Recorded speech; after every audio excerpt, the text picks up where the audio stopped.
when I was in Australia, it opened my eyes to the big world of internet. Hmm.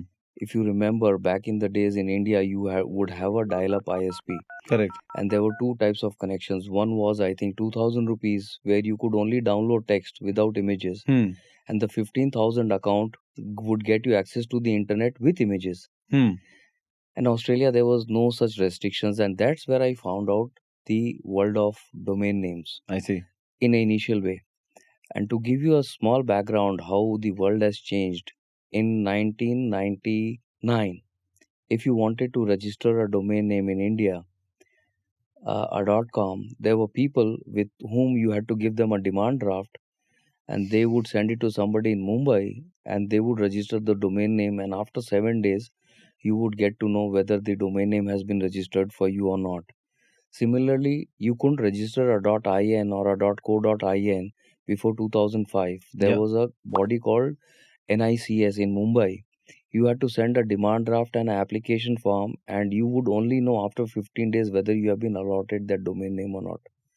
So, knowing these intricacies, while I was in my last year of college, if you remember, there used to be one of the biggest education portals in education, egurukul.com, Hmm. and they had raised quite a big chunk of money, and I wanted to do something in education. Right.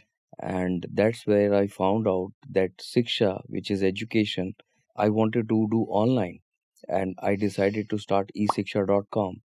And I had the bright idea that the way internet is advancing, if you remember, all the IIMs used to have physical exam, Correct. and all the medical exams used to be on pen and paper. And I had this idea, I don't know, somehow, that some point in time, very soon, they are going to go online. Hmm. Computers were getting cheaper, laptops were getting cheaper. Ideal laptop would cost 1.5 lakhs entry level. The first computer I bought cost me 70,000. You can assemble it today for as low as 3,000. I bought a CD writer for 14,000. Yeah, yeah. Those times were crazy because everything was actually being imported, right? Nothing was Yes, made here.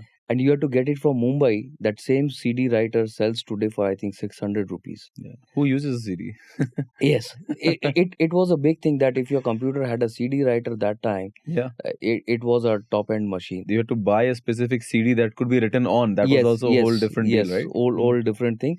And that's when I decided that with this adoption, at some point in time, education is going to go online.